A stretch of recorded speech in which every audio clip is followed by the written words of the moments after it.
What's the good word, y'all? It's your boy DKB here. What a game the Jets were able to play for us. I was watching some more of Jet Central's recent videos, and as he's going through things, we've come a long way from the start of the season. I mean, from the instant Aaron Rodgers went down, I think everybody chalked the season up to an L. And to see that we're at 500 heading into the bye week already is absolutely insane. But more so than that is the fact that we've been on an absolute terror streak when it comes to dominating some of these elite quarterbacks in the NFL.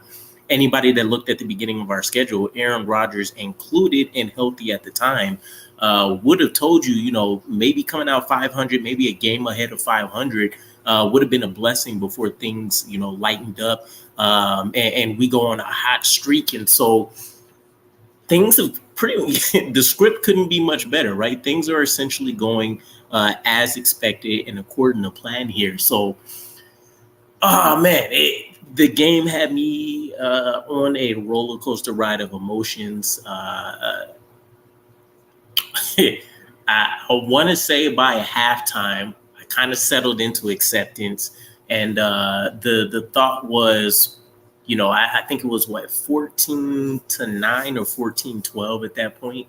And I'm thinking to myself, the Jets have a chance in the second half. We're going to have to clean up some of the offensive miscues 100%. Same things that have been plaguing us for the entirety of the season, right? Dumb penalties, a lot of false starts, and, issues like that. But then, of course, our red zone issues. But, considering the improvements we're still seeing with Zach Wilson, right now we've gone from Zach Wilson looking like the worst backup quarterback in the NFL to Zach Wilson being able to compete with Patrick Mahomes when we see everything clicks perfectly.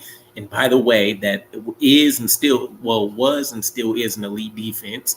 To some minimal performances. I think you definitely throw the label game manager out there now.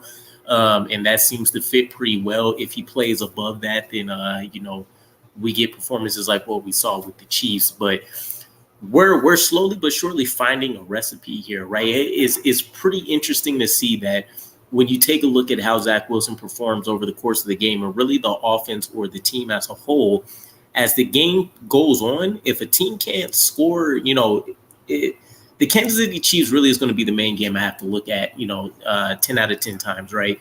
If a team can't go up so many points early, and in this case, we're talking, 17, if you take a look at that first quarter, if they can't really go up multiple scores on us early, the chances of them winning seem very slim, because what the Jets have been able to do defensively is slowly but surely get these guys into, flight or fight, sink or swim mode. You start feeling the pressure of a team digging itself out of a hole, even if it is, at the last minute of every quarter, for example. But you start to feel that pressure, right? The offense is maybe, lollygagging along. You're not seeing as efficient movement up and down the field. And then you also start to get those slow signs of momentum changes, a sack here and there after maybe not getting one the entire first half. A miscue on the offensive side. It doesn't have to necessarily be that the defense forced the takeaway. It could just be that the defense was able to capitalize on the mistake the offense made. And there hasn't been wholesale shifts in momentum like we're used to with the Jets, right? Normally you see a very boom or bust kind of team, right? Everything's falling our way or we're losing everything. And you're seeing a lot more resilience out of these teams. I do find it interesting that you might see a bad quarter followed up by a decent quarter, followed up by maybe an average third quarter. And then you see all of the things kind of come together for 15 minutes out of one of the final quarters or, some point in the second half. But that has to be addressed too. The second half adjustments that this coaching staff makes, they're huge, right? And I don't think you see a huge shift in game plan, right? You were still seeing, and by the way, I got to wait and see if X Factor or somebody like that breaks us down until the All 22 comes out. But it looked like we were playing a lot more man coverage than expected against this Eagles offense. I can't remember the guy's name. Hold on, let me see if I can find it real quick. But one of the new cornerbacks that we just called up, I want to say it was like Kemontae Hayes, something like that. Let's see. Either way, the point is, till I can find it. Yeah, it looked like we were playing a lot more man coverage, right? And I'm not mad at it. This is something that we've asked for when we had our stars in, and we haven't got it. But man, thank you, Tay Hayes. Tay Hayes. It's such a good game, let alone the fact that I think I posted this somewhere when I was running through and checking out all of the post-game press conferences and stuff. But in a single game, the New York Jets broke a couple of streaks, right? You have the Eagles 12-0, victories against us over the course of both franchises' tenure. That finally gets snapped. And then you take a look at the Eagles being the only undefeated team after we see the 49ers get taken down. And then we end up breaking that, right? And that's not unfamiliar territory for us. We've ended quite a few streaks before for teams that were looking like they were going to run through the NFL, pretty easily. So it can't go understated enough. This isn't one of those games where I think you say the Eagles lost it per se. The Jets defense snatched this one away from them. And there has to be a huge pat on the back. I talked about it, I think during the preview video. If we're handing out game balls, this week has to go to Tony Odom, our DB coach, because that was a hell of a game. I know A.J. Brown still ate, but you've seen a very uncharacteristic performance from Devontae Smith. I want to say CJ or Quincy talked about the defensive identity being violence. And I take a look at how the offensive players on the Eagles team played, and they looked like they were concerned, right? They didn't really want to be out there absorbing a bunch of hits over the middle of the field. Obviously, you have to have some elite athleticism for the most part and some great hands to be able to just go out there and make a living on the boundary, like we saw from A.J. Brown and his debatable catch. And then the one that you've seen from the likes of Garrett Wilson to open things up when we got pinned, I want to say within our 8-yard line, somewhere in like the second half. Yes, sir, Barney. The Jets are good. This is something teams are going to have to get used to, right? I think we can still say comfortably that the Jets are going to be looked at as underdogs for a while. But you give the Chiefs a very close call and run for their money. You give the Eagles both of last year's number one seeds in each conference and both players in the Super Bowl. You get a victory against one of them. You take the other one down to the wire against a very couple set of, against a set of controversial calls. There's been a few people that's commented on the videos lately, and they've been downward, Debbie Downers when it's come to the New York Jets, right? They, they're calling it the realistic approach, right? We know what the Jets look like. We know that we should be giving up on the season and, yada, yada, yada. But I'm impressed. You can't say it enough. Resiliency is really the best word for this team. In the face of a lot of promising players going down, people coming in and out of the rotation frequently, you can't get a starting 5 offensive line in front of you, for more than a couple weeks at a time to save your life. And then also you have all of these trade rumors swirling around. You have some of these players that you can't really get onto the field. And, we've seen how, poisonous that can get, with Elijah Moore, even in the course of a winning stretch of games. So, the team's pulling together, guys. We are figuring out ways to win, even if Zach Wilson can't be the main reason for that. And, for what it's worth, the last 3 weeks, you talk about last 3 to 4 Eagles, Broncos, Mahomes, and the Chiefs. Zach Wilson was able to outplay 2 of those quarterbacks. The QBR or QB rating that they're going to give guys, not the QBR per se. I know Zach Wilson showed us the higher rated quarterback from that standpoint. The QBR showed something otherwise, but this is a great place to be in for us. At worst case scenario, if Zach Wilson isn't at his best, but he's not forcing turnovers, that defense is more than capable of giving us enough opportunities or helping to put some points on the board to make him essentially a non-factor, right? And you don't want that to really be what you're relying on with your quarterback is to just not negatively impact the game. But we've been in this position. We know we can win in this position, and we're at least seeing tangible signs of improvements from Zach. But if you get anything close to, some of the long touchdown drives he was able to put together against the Broncos, against the Chiefs, some of the big plays that we've seen against the Eagles here, people are going to, cry injuries when it comes to this Eagles and how we won against them. But this isn't the first game that they've had multiple injuries in. And if there's any team that injuries can't be an excuse for, it's going to be the Jets. We had a worse secondary situation than the Eagles did. And I know they got hit hard during the game, but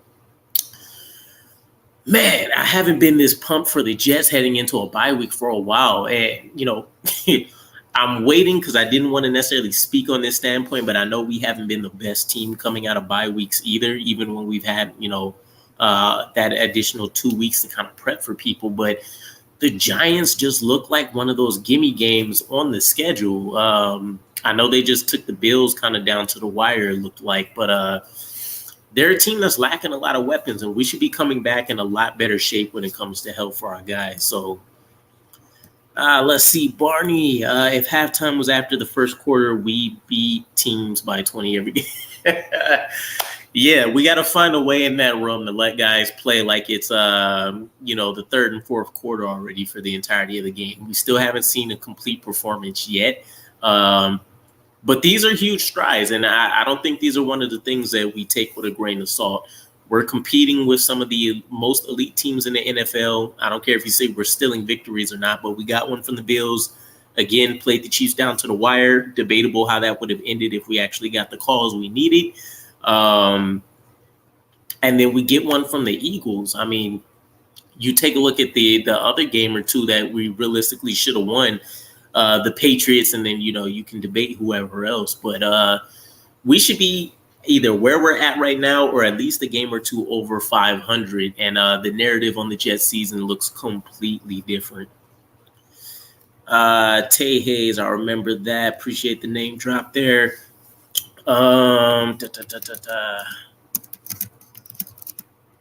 Everyone's like, Hurts had a bad game. So did Allen. So did Mo.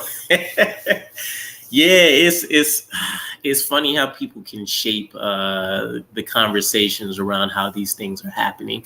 It suddenly goes from an elite quarterback that just had an off day in the office, and the Jets not really being that good. But when we got close to the Chiefs, right? Patrick Mahomes went on to have excellent games after that. When we beat Josh Allen, he went on to tear up the next team. I think they put up 42 against whoever they played next. Russell Wilson has still been having a very efficient season, even though their offense somehow is in shambles. And then Jalen Hurts, he's been tearing it up the entire time before we got to him. And I'm sure he's going to shred the next opponent after, I'm sure what they would consider an embarrassing loss to the New York Jets. But yeah, it's funny how those coinkydinkies seem to happen around the Jets. How do we lose to the Jets? You lost because our team was better than yours. Facts. At the end of the day, I don't care what it looks like. We could have got 15 turnovers in this game. Ultimately, we still have to make the plays that are out there, right? If you drop a ball right in front of us, but we don't pick it up, then, so what? You got beat by a team that had a very mediocre offense today, right? Nobody was going to be overly impressed with what we did.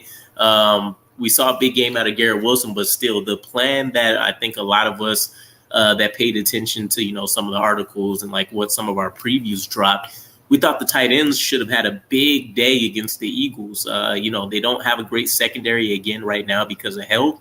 And their linebackers are some of the worst in coverage. So we should have had a relatively easy day when it came to moving the ball, considering, again, a lot of the weapons that we have there. But you lost to a mediocre offense and a elite defense that you couldn't really get too much movement on. I would still argue, I can't wait for the all-22 to drop in the next day or two, but I'm still pissed about that early touchdown run from Jalen Hurts. one of the things that I've seen is that no team ended up even challenging that play. The refs decided to go and review it all on their own. And remember, it wasn't originally scored a touchdown. So they went out of their way to give the Eagles a score early. That would have been a turnover on downs. You're talking about the Jets now winning, a 7-20 game final score. Jets shut a lot of doubters up today. Zebras won the Chiefs game. Yeah, facts. It's been I'm trying to relax on the whole ref situation just because I know every team that, loses a close game, there's at least one or two calls where you're like, that would have been the moment we could have won. But it's been like this for a while, right? I still think I hear Green Bean talking about one of the crazy stats, like the Jets still haven't received a roughing the passer call, I think, since a couple years now. It's definitely been a long time. But yeah, there's just been so many odd situations with these refs. I mean, the two biggest ones I would say for sure, the Jalen Hurts rushing touchdown, where the refs went out of their way to review and give them a touchdown. And then there was the questionable catch by A.J. Brown. They called it a catch. And so they had to, of course, prove that he lost possession of the ball. All of that's fine. But, to begin with, the ball was fumbling the entire time he was bringing it down to the field. And we've seen that play get called differently, not even, taking away anything involvement with the Jets. We've seen that play get overturned so many different times. So it definitely feels like the refs are against the Jets having any kind of success this season. Bugatti Huff. Yeah, I'm loving the nickname. He's coming up big for us. The increase in the snaps he's able to take has definitely paid off, right? I know a lot of people were feeling like Jermaine Johnson has underwhelmed, getting some of the extra snaps from Carl Lawson, but I would say even with him, it's 100% been the right move. Let me bring in my boy Boycott. What's good, man? Can you hear me first of all? Yeah, I can hear you. Okay, great. What's the good word? Yeah. Tell me your game. This is my thing. Like, we've all had time to digest the game, right? And I'm sorry to be that guy, but I'm thinking about 2 weeks from now. I'm thinking about the future. I'm thinking about Aaron Rodgers. Can he miraculously come back late this season? So I know we're a defense-led team, but this offense, for the little that it can do, has to stop making so many mistakes. Because I think Zach Wilson's numbers would be a lot better if it wasn't always 3rd down and 12. Because somebody did an illegal low block to somebody, or somebody held, or whatever the case may be. And a lot of those things are hard to, go through a whole game without having them. But at least the stupid ones, like, we already had that illegal blindside block, and I think it was during a preseason game, right, with Cobb. So we should have learned from that. Then we see Lazard do it again. And it's forced a habit because we've done that in football for so long. I don't know if you grew up playing football. Yeah. Right. We grew up playing, like, especially if you was playing street football. You grew up playing that, especially if you watched football in the 90s. So it's a force of habit.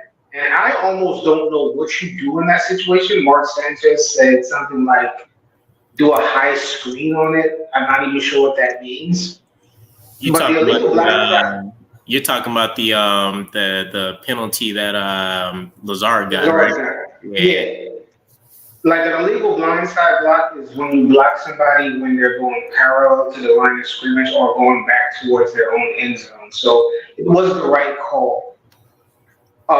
So it's the mistake, and we got to know these things because and I can't say the defense is perfect. They do have their bad their flags and all that stuff like that. But on offense, we can't just be letting yards go. Zach made a great play, making them jump off sides. We got free play. He goes across his body. We're about to end up at the 10. It's a very close game. That was a real difference maker right there. Luckily, we came back and won. But I think Zach's numbers look a lot worse than it should because of the kind of mistakes we made throughout this season so far. Yeah, 100%. I think that's why a lot of us are leaning so heavily into what we're seeing out of our defense right now, for sure, because they're 100% bailing out this offense. If you think about over the last couple games, I think we forced at least 6 picks, something like that. If you don't have all those extra turnovers, you're definitely looking at easily, 2 or 3 losses here. And now we're, 0-6 on the season. Plus, is that we're getting. We're getting the opportunities, which is crazy. We're actually seeing that we have, 5-6 trips to the end zone or to the red zone, and we're just not capitalizing, right? We're walking away with no points because of dumb mistakes, or we're walking away with field goals. And luckily, the defense put the clamps on people in the second half. But yeah, there has to be a point where it stops, and I think the Giants game will be a good remedy for that because they're not good on either side of the ball. So if we can't see some huge improvement there after 2 weeks, there's going to be some question marks. To be honest, I don't think the Jets are in any place to sell any team short. I don't care if it's the Giants. The Giants just played the Bills very hard. And I think teams that we played against might have sold us short. So I don't think we should sell any team short. We're very weirdly built. We're one of the most weirdly built teams in the NFL. Like, our strengths are our pass rush and I guess our coverage. Like, I can't always see what Robert Saleh is doing and Ulbrich is doing.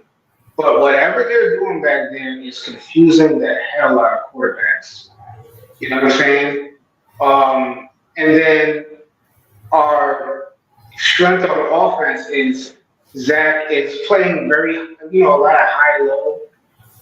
His passes are very high-low concepts, and he's just making the right play. That's why we see a lot of what we call stupid passes when we need to, get the ball down and, the time is running out during the half, because that's all Zach knows is high-low. If it's not, if the high is not open, pass it to the low and see if the low can do something with it. So we're a really built team. You can't call us a team with a good quarterback. You can't really call us a good team, a team with a dominant wide receiver. Our running games are running games. You can't run every game. I'm sorry, especially in teams like the Eagles. You can't run every game. You can use your running back every game, but you can't run every game. So you saw Breece Hall get. So we're a really built team.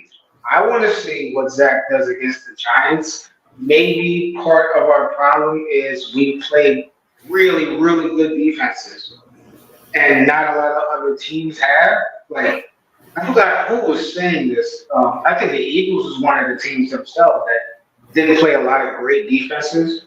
Right. Maybe the 49ers as well, too. And you saw what Brock Purdy looked like today.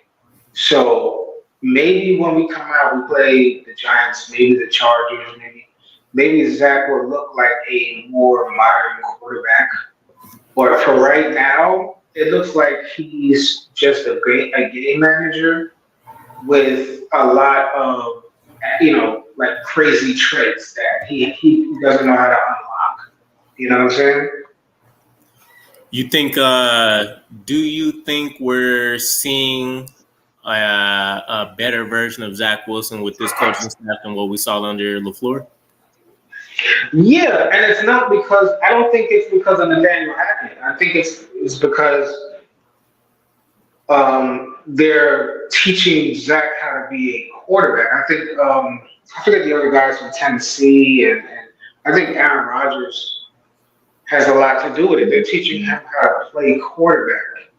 But now Nathaniel Hackett, I think what he does well is he coaches high-low concepts. Who's the key? You know what I'm saying? Who's the hot read? Where to go from the hot read, where to turn your head from this read to, you know what I'm saying? He's teaching that. But I think they're teaching him how to play quarterback, whereas LaFleur, in my opinion, was a better play caller. He was more innovative. But we don't get to see that because Zach wasn't, a quarterback yet. You know what I'm saying? Like, you give LaFleur a good quarterback. I'm not calling him Mike Daniels, but I believe they fall from the same tree for a reason. You know what I'm saying? So that I give Hack and his coaching staff. That's why he looks better. But if he could have gotten coached up the way he's getting coached up to be a quarterback and had McDaniels, I think his offense would look a lot more innovative, at least. You know what I mean? Nah, I follow. I think I don't think that's too far off from the truth. I mean, over this bye week, I'm gonna actually sit down and try to find some time to check out some of the games from last year and then what we're doing this year. But I mean, generally speaking, yeah, last year when we were playing under Mike White, when we had Joe Flacco, Chris Streveler coming in, the selling point for everybody else was that in terms of yardage, we ended up looking like one of the best teams out there, right? We're going up and down the field, huge chunk plays, and we didn't have any of the same talent that we have now. Or I should say we don't have the same level of talent on paper this year that we had last year. But again, Zach Wilson was a dud. And then you come this year, it's not like we're, shattering world records or anything, but we're definitely getting better quarterback play. So it's interesting to me. I know Robert Saleh is definitely slow to want to pull the plug on a lot of stuff. And then just in general, when it comes to like some of the players, him having loyalty to some guys that are underperforming. But I think there's going to be a whole list of things that they'll have to look at. And I think it's going to be more so on guys like Garrett Wilson, even Zach Wilson himself, Breece Hall, that trio there. They're going to have to step up and say, here's what we want to see moving forward based on what we see not working or working right now. So I'm hoping we definitely see a lot more changes. They've been slow to adjust, but they have adjusted, which is why we're in a pretty solid point in the playoff race right now. What do you think about potential sellers, rumored sellers during the trade deadline and trading? Because we would have to give up, all we have right now to give up is a third, because we can't trade our first or second. So, people are talking about Cortland Sutton, Jerry Jeudy, some other wild rumors about Justin Jefferson. I don't believe that's true. But if there's anybody out there, I mean, particularly, I don't know if you have any other ideas, but I've heard Cortland Sutton and I've heard Jerry Jeudy. If you could get one of them, would you? And who would you get? And if it's a 1-year thing, would you trade that third for Jerry Jeudy, Cortland Sutton for 1 year? Yeah. So I've heard a lot of the rumors floating around out there. If we're talking Broncos right now, Jerry Jeudy, Cortland Sutton, I would have to imagine after Nathaniel Hackett was there, even though it was less than a year, I'm sure there's one of those two guys that he really likes and feels like he could probably unlock over here to give Garrett a stronger number two. I think Jerry Jeudy is probably the guy that would cost the least amount of capital because I think he's kind of burning bridges on his way out. Cortland Sutton, I think, would definitely be more intriguing and would give us worst case scenario, a solid number two wide receiver. Best case scenario, you're taking a look at two number ones, just like we got done seeing with the Eagles here. I don't know if I'd make that move, only knowing that they're going to be here for a year, though. Do you know any of their contracts? Nah, I can look him up real quick though. Let me yeah, see if you what. can access it, So at least, one extra year would be good. If 2 years, if this year and one more year for a third round pick for borderline 1,000 yard receivers, that's not bad. I don't think so. So Cortland just got a contract extension in 2021.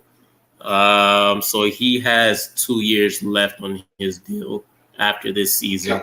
So realistically, you're kind of looking at 1 year with the contract extension conversation coming up during that time. If we get him, you could stretch it out to that final year with him. He's not making ridiculous money. Looks like 13 to 13 and a half over the next 2 years.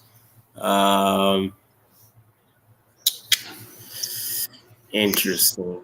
Let me see what Jerry Jeudy has going on. Jerry Jeudy. Oh, he's still on his rookie contract. So, yeah, he has next year, which is his 5th-year option. So, yeah, technically you're still looking at 2 1-year deals. But Cortland, you can technically push to 2. I would take Cortland. Say it again? I would take Cortland. Yeah, if it's between because, I'm taking Cortland. Mainly because I know Zach is when he was good in college, he liked big targets. I think that's his thing. He likes big guys he can throw the ball up to, and I think Aaron likes that a lot too. With how Devontae was built, so I think that'd be a better guy. Yeah, I wouldn't want to take anybody that's coming off of like drama between player and coaching staff and stuff like Jerry Jeudy has going on. I know he was just like having some back and forth Twitter drama with like some Broncos legends and stuff because they don't like the way the offense is performing. And then I think he just got into something with like Steve Smith senior in like the last week or two. But Cortland Sutton's obviously the better talent. My only issue would be, could Zach Wilson take advantage of having the talent? Because right now on paper, I would still say if Zach Wilson's performing to, I want to say average, but like in general, what we'd expect average quarterback to play, I would imagine that this is still an above average offense between the tight ends that we have, the running backs that can participate in the receiving game, and then having Garrett Wilson out there, regardless of how people are performing behind him. This is still a top tier offense in terms of weapons. And we haven't seen Zach Wilson really maximize on any of that. So I'd be a little bit hesitant to go out there and still spend draft capital on a weapon just for him to kind of get minimized in the Zach Wilson offense. You can take a look at. I don't think we have a number 2. I don't think we have a number 2. In who? Lazard? Yeah, I don't think we have a number 2.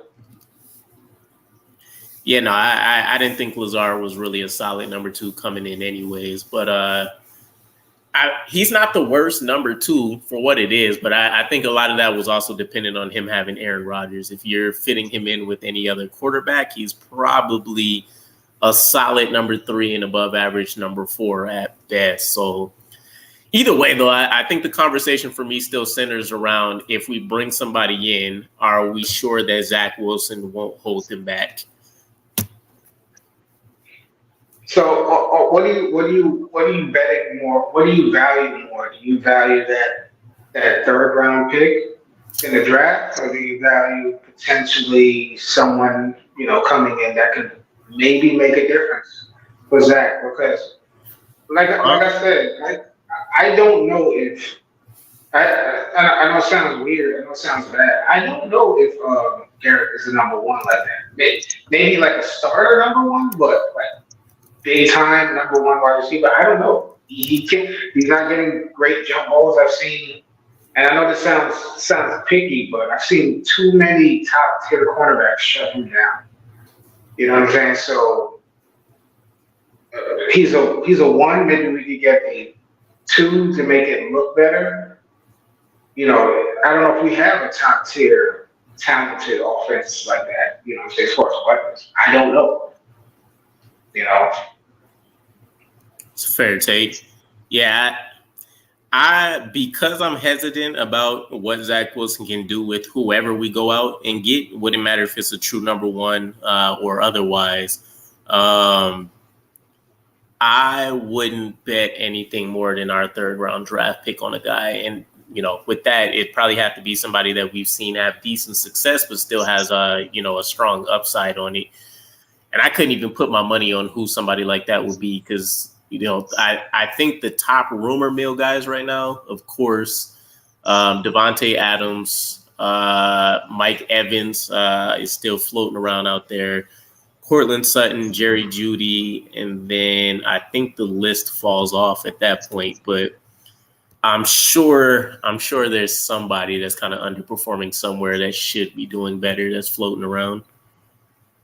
and I think I remember someone saying that T. Higgins is a free agent next year. They were trying to figure out some contract stuff. That's right.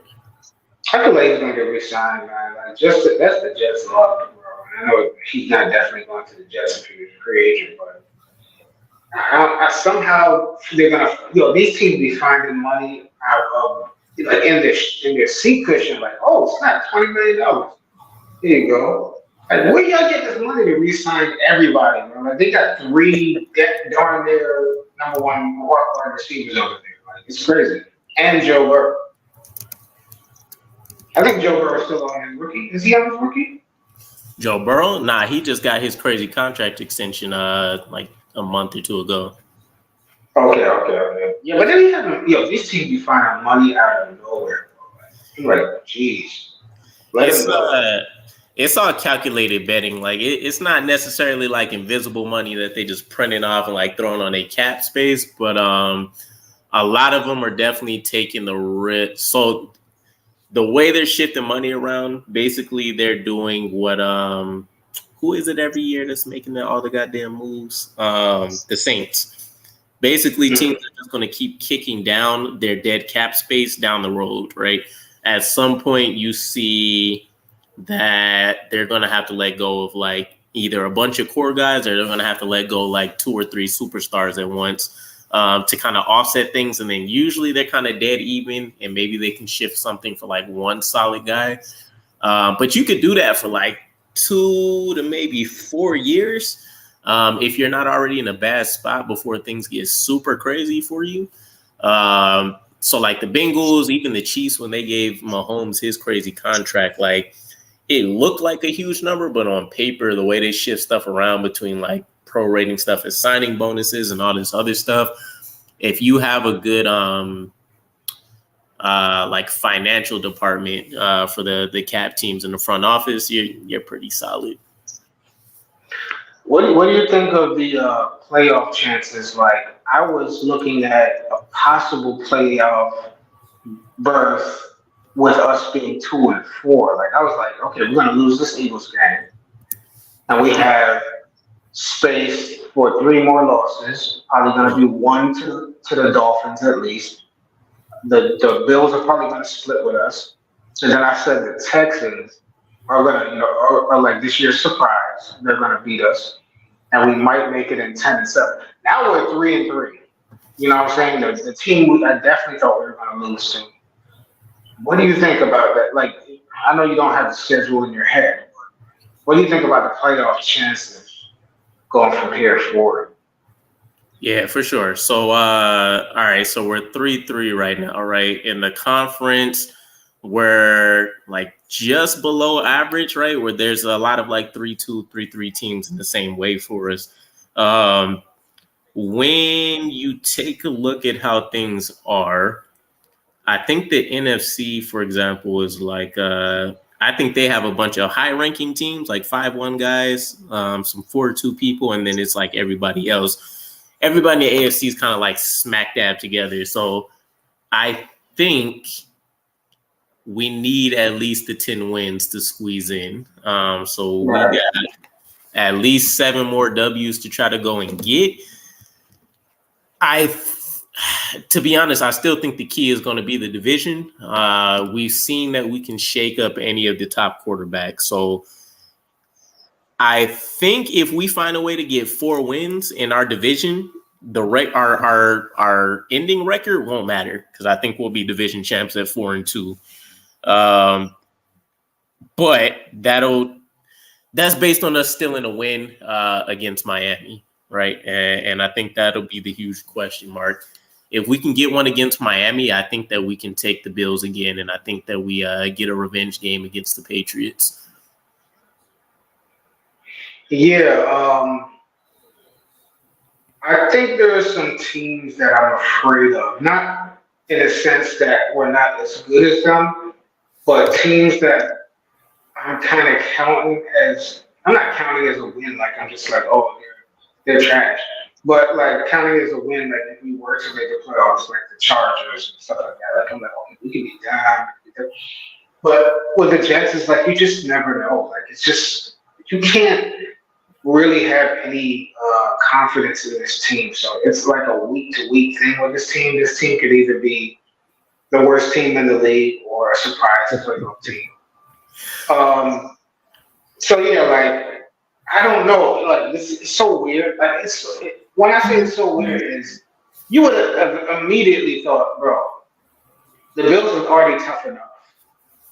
We lose Aaron Rodgers and still beat the Bills. Why? And then lose to the Patriots. Like it just makes no sense.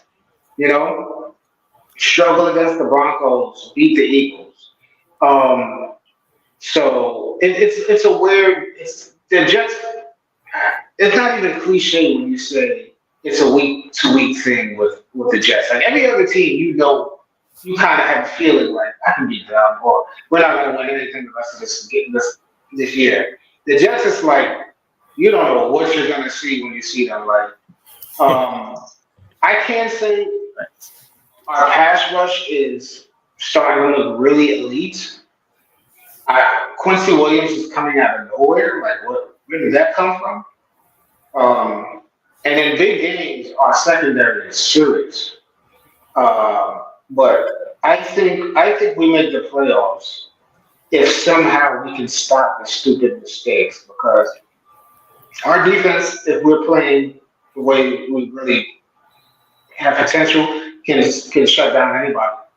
But our offense, we need to play really mistake-free football and have Zach dink and dunk and beat these teams. I don't know if we're gonna have another Chiefs type Zach Wilson performance. Yeah, that might be an anomaly for sure. That was so weird.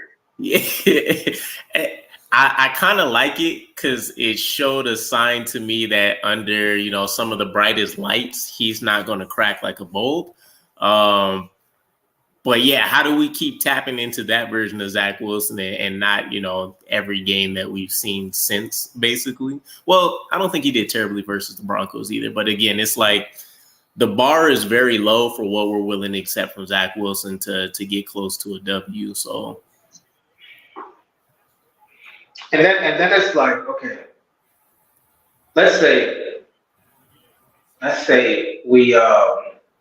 we're getting close to 10 wins, right? And Aaron comes back week 15, 14, 15. Do we just start him? Like, just like, whatever. Like, you're back. You're good. You go up. You play? All right, go ahead, bro. You win. Zach, I feel you. You improved. Aaron's here. No practice. No, you know what I'm saying? Getting back into it. He missed so much game planning and all. It's so weird. And then like, or let's say we go all the way to week 17 and he's back for the playoffs. We just throw him back in there. Is he going to be Aaron Rodgers? We've never seen that before. I don't think we've had. Maybe the Eagles. Did the Eagles do that? No, the Eagles didn't do that. They played with Nick Foles. Yeah. They went all over. Yeah, Nick Foles took over, I think, what was it, the final game of like the regular season or something for Carson Wentz. Was it the final game? Sheesh. Yeah, I think because he was having he was the lead like MVP or something like that for like the majority of the NFL season. And then I think he went down on the final game and then they rolled with Nick Foles the rest of the playoffs. That's crazy. Do you along those lines then with Aaron Rodgers, do you think so whenever he comes back, right? Let's just say we're in the playoffs and they either decide to bring him back for the regular season or not. Would you say let's say like a 70% version of Aaron Rodgers, would you take him over Zach Wilson fully healthy? Well, when you say 70%, you mean like because he got a knock rust off, or he just healthy 70% healthy? He's as healthy as you can expect for like the type of injury and the surgery that he has. So let's say that he can go out there and function and do all of his normal stuff, right? You don't see any issues with his throwing or anything like that, but he's not going to look to run as often as he maybe would have before, and he's not going to be as shifty in the pocket per se. Let's put it like this. This is the best I can say. If the doctors clear him to play an NFL game and we're in the playoffs, I'm starting Aaron Rodgers. Okay. And it's not a knock against Zach Wilson in the sense that he's not improving, but I trust the knowledge, the eyes of Aaron Rodgers more than the complete play set of Zach Wilson, like all his attributes. I trust the wisdom, I trust the eyes of Aaron Rodgers more. Like there's only one position in sports that gets better with age, and that's the quarterback, because it's not really necessarily an athletic position. Maybe golf, maybe golf, I don't know. But so Tom Brady, his biggest advantage when he was older was this dude saw everything. He knows everything. He knows what every coordinator typically does in this position and all this stuff, and what this cornerback is going to do when I send my slot to a slant. So he's throwing immediately. I saw a play today where somebody did a quick slant. I already know who you're talking about. I think it was Randall Cobb. Yeah. Right. And Zach saw it, but there was a defender maybe 5 yards away, like a linebacker. And instead of darting it immediately, he said, "Oh, this could be dangerous." And I think Tom Brady would have said, "I know what's about to happen with this wide receiver. I know what Randall Cobb's about to do. I know how he's going to react. I'm going to dart it immediately." And I think Aaron would do that too. Like, dart him immediately and just let him take the run for it. Whereas Zach is like, I have to see it to throw it. Most of these older quarterbacks are going to be like, I see it already before it even happens, and I can squeeze it in there. That's all I got to do. Squeeze it in there. So that's not going to take you through the playoffs. I'm sorry. You know what I mean? So I would start Aaron. Nah, yeah, I think that's a lot of the downside. Like, yeah, we're seeing an improved Zach Wilson, but the improvements that we're seeing are really like some of the most basic quarterback fundamentals, right? I think Nathaniel Hackett was talking about like the footwork improving and all that kind of stuff, but we're still talking about very basic like quarterback 101 type stuff, which makes sense if we're talking about like a true reset for Zach Wilson, right? We're talking about him coming from less than square zero. We're taking them, literally to level one, and then trying to get them going. And so I think you see flashes of him trying to, piece some things together. Like he knew to hurry up and get over there and call that snap for like the 12-minute on the field penalty. He's learned to kind of take some of those sideline shots, like Garrett Wilson's big catch. You're seeing some of the dumb stuff from a week or two before, like us missing out on points in the second half from turnovers. I'm seeing some of those little things get fixed or get improved on, but it's still the very minimum. Like the way I look at it is, if we had somebody like Brock Purdy in this offense, I think you're talking about us potentially being undefeated right now. Like we really don't need a whole lot extra from Zach Wilson for this offense to look completely different. A lot of what's happening is that he's still not aggressive enough with pulling the trigger on some of these throws. And, it's making our offensive line look worse, which is eating up their confidence. And then, of course, if I'm like one of his weapons and I've been cold all game because I can't really get you to get these passes out, in these clutch moments when we're talking about red zone and stuff, it makes sense that we're struggling because guys either aren't going to trust that when they're open, the ball's going to get to them right then and there, or they're going to have to do some kind of crazy athletic play to go out there and make something happen to make up for a potential late throw or, an inaccurate pass. So it puts you in a really bad headspace. But I'm looking forward to the 2 weeks. I want to see what can happen when they really have time to just sit down and hammer out some of these issues again.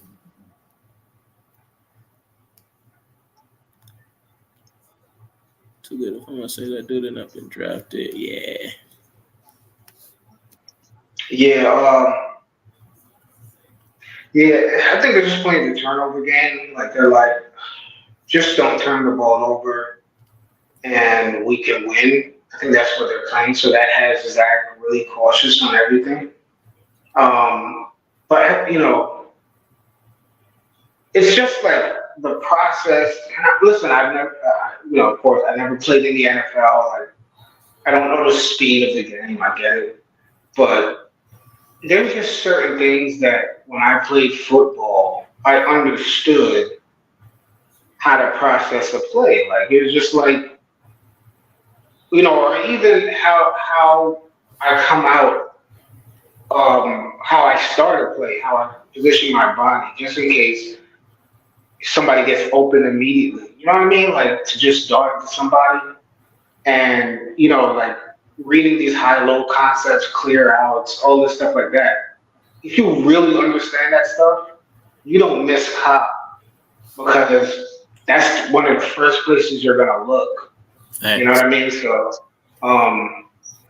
I used to call it zones. Like it's like a short zone and a mid zone. Like so, you know where to put your eyes because if you move that safety, your slot wide receiver is going into that zone, and your clear out X receiver is going to be deep down the field or stuff like that. You know what I mean? And that's why I think Aaron would be so much better because if these guys are giving me so much space, I'm not throwing a screen to my receiver all the time because I have so much space between Garrett, whatever. Sometimes I'm doing a high low, like I'm doing a high low on like a flat or something like that. A drag route with the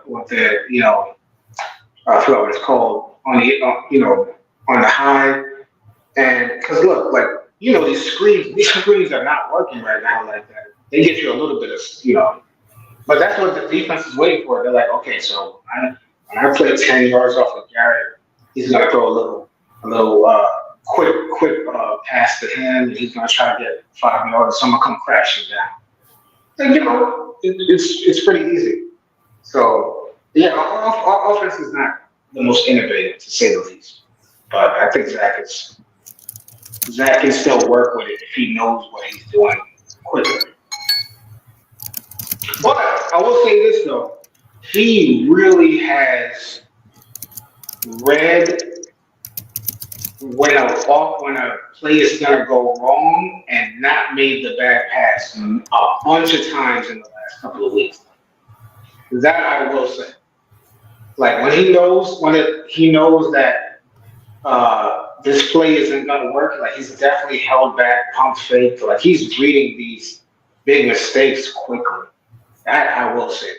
He's not making That's plays, but it's a give and take because he could have had a bunch of interceptions that he just he knew it was going to be a disaster really quick. He processed that really quick. I will say that. Yeah, it's been cool that we haven't had to worry about him trying to play hero ball anymore. So there's something to try to build on. I'm just hoping that we continue to see some solid performances going forward. I mean, it'll be crazy. We've heard crazier things this season so far, but maybe by the time we get to week 18, we might be talking about Zach Wilson looking like a completely different quarterback. But we'll see. Either way, though, my man, I appreciate you coming through. I'm a wrap here. I don't know. I know me and the boys were talking about if our Jets Fly Squad podcast thing is still running tomorrow or whatever. But I got to see what's up with that. But yeah, I appreciate you coming through, my man. It's always dope talking ball with you. I know I got some more night stuff coming out, Jets Therapy Wednesday, all that good stuff. So I'll end up linking up with you again. Hey, I appreciate the invite. I work nights, so I'll be out here, man. You always got me watching. For sure, I appreciate it. Yeah, it's crazy to me when I be thinking about it because I always keep in mind for the most part, people are probably still on the East Coast, so it's like 1 in the morning, whatnot their way, 1 in the morning. So it's crazy. It's crazy how in tune the football, especially for our squad, people end up being. But yes, sir. All right, my man. Will you be easy? I hope the rest of the shift goes well for you, my man, and we'll link again. Yes, sir. Hey, and take them Saints colors off, man. Peace. They're not. Somebody said that in the comments earlier. They thought I had a Cowboys jersey on. It's just blue and tan. The wifey has the house on like 69 degrees, so it's been freezing. Brother been a fan since they shut out the Patriots. Bro. Come on, man. One game, bro. Hey, look, I got some Jet stuff that's coming in here finally, so I'm gonna start trying to get the place a little lively. Oh yes, sir. All right, man. All right, my man. Hey, man. Have a good one. Peace.